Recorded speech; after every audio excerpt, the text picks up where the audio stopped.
So after 5,000 years, we finally have the details for the Thanksgiving celebration for FGO. Unfortunately, not on the wiki yet, but we can just kind of look at it right here, and I can show you guys the banner of who's going to be on the Thanksgiving pickup. And we're going to talk about that in today's video, whether or not you should be summoning on this banner or not. And I can't just actually do a traditional, like, skip this banner, or this banner is godly, because there are 7 different servants on this banner. And even if you have, like, certain servants on this banner, you could probably use one of the other servants, because a lot of different categories are being filled here. Like, predominantly, if you need a good single target quick servant, you got 3 of them on here. If you need a good AoE caster, which are not very common, you have Umu Caster. And then if you need another waiver, which who doesn't want another waiver, you got Reigns.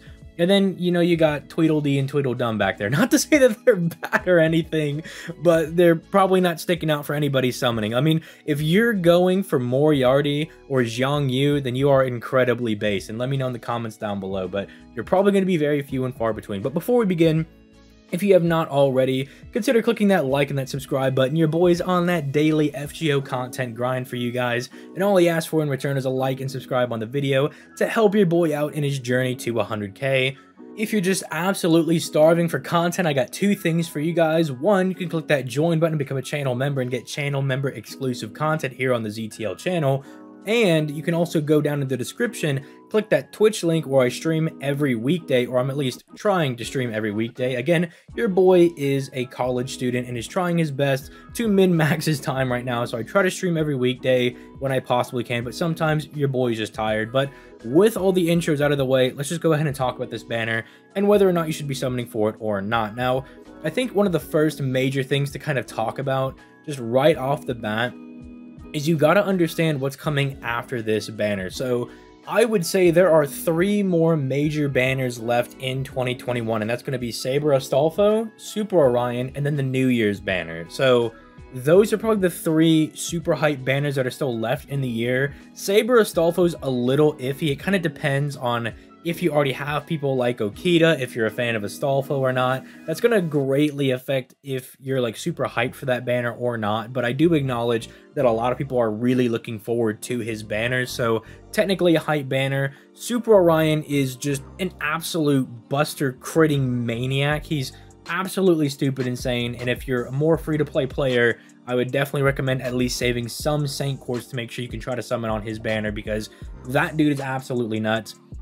And then the New Year's banner, not only does it bring Yang, who a lot of people do like. I mean, do remember that when Yang came out, I think she did, or I mean, she still might have the most fan art on Pixiv. I would have to double check that, but she was absolutely nuts. Like, people lost their minds when Yang came out. So not only is she super popular, but you'll have other really hype servants on that New Year's banner. So those are things to consider before you summon on this Thanksgiving pickup banner. But on the other hand, these servants are all pretty decent. Like, this is a very solid selection as far as servants are concerned. The first one I want to go ahead and talk about is Umu Caster, because she's kind of in a very competitive slot right now.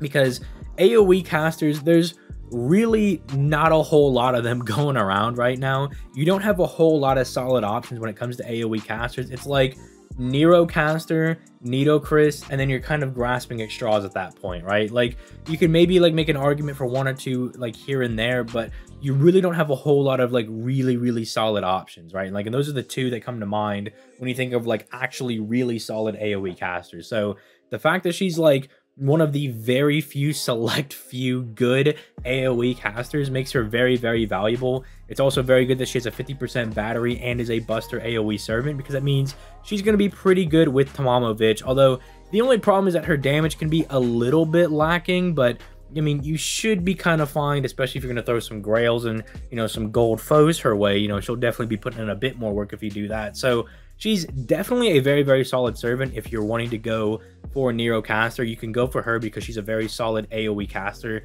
and I'm not going to fault anybody for that. Zhongyu is kind of similar in a way where he's like a very solid, quick AoE berserker.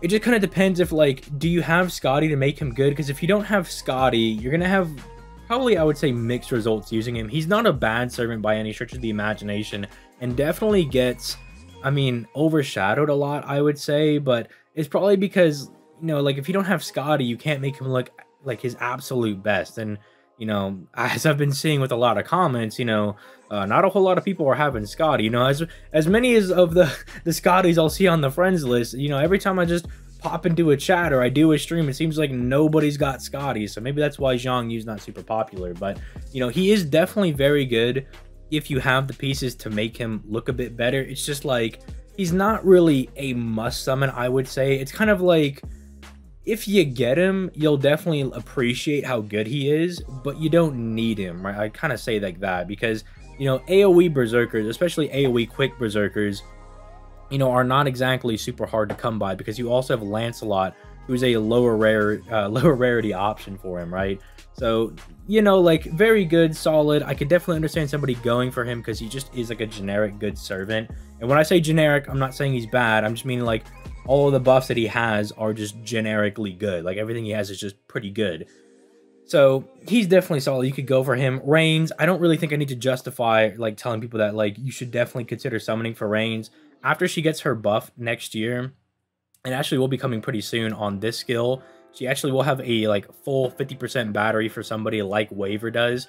So that just makes her very versatile and very splashable in teams. She's also a very defensive servant with this NP skill right here. This is actually really good if you have Berserker allies that you're trying to buff, because this actually makes those Berserkers take neutral damage from people, which is insanely good. That makes you like running Berserkers just so much less of a headache because they don't just absolutely explode after one hit, even with the defensive buffs that Reigns gives them. So Reigns, not only is she just like basically female Waver, but she also has like really good defensive utility. If you want to go ahead and summon for Reigns now to try to just go ahead and get her into your account, I totally get it, right? You don't have to do it now because she doesn't have the 50% now, but again, since the year's kind of dying down and maybe, you know, like maybe for whatever reason you're not going to summon for Super Orion because he comes back next New Year's with Shiro Muramasa, and you're like, well, maybe I'll put that off for then, and then I'll try to summon for Reigns now. Or maybe for whatever reason you're just like, my account has none of the homies on it. I'm one of those weird dudes that doesn't have any guys on my FGO account. So maybe for whatever crackpot reason, you're skipping Super Orion. So there you go. You can summon for Reigns because Reigns is really solid.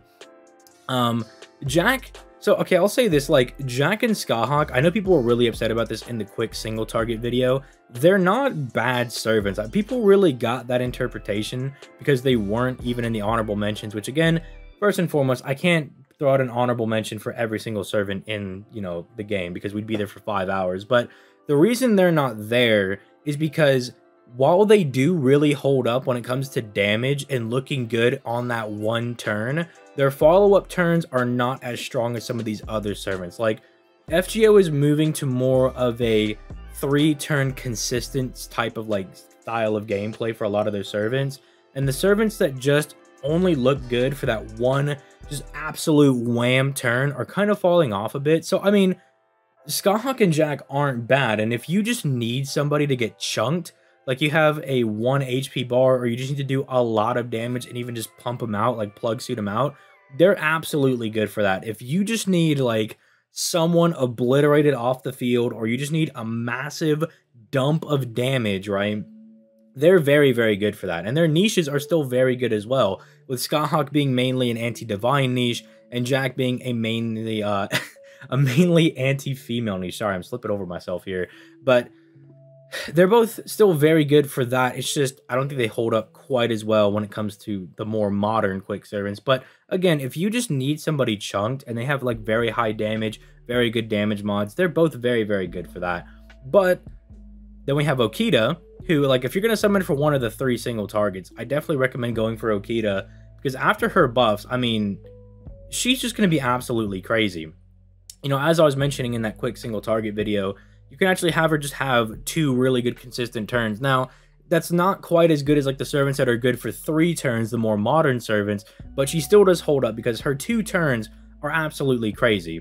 And if you guys don't know what I mean, basically, because this is like only a 1-turn buff, you're going to use this on the turn that she's firing off her NP, right? So you're going to use this to get extra attack. You're going to make sure that her NP is just going to be absolutely crazy. You're going to drop an absolute butt ton of stars, and then you're going to pop these skills on the next turn, and then you're going to do a lot of crit damage, right? So she basically has 2 turns where she'll look really, really strong, and then you're gonna have to like build her up for those 2 turns of burst, right? But those 2 turns of burst are very good, which is just generally why I prefer Okita over the other ones over here, because she has 2 very solid, consistent turns, whereas they can kind of flop a little bit when it comes to that. So like, again, if you need some nuclear bombs with good damage mods, you got Skahawk and you got Jack. If you just need like a generally good double turn bursting saber, Okita's your girl.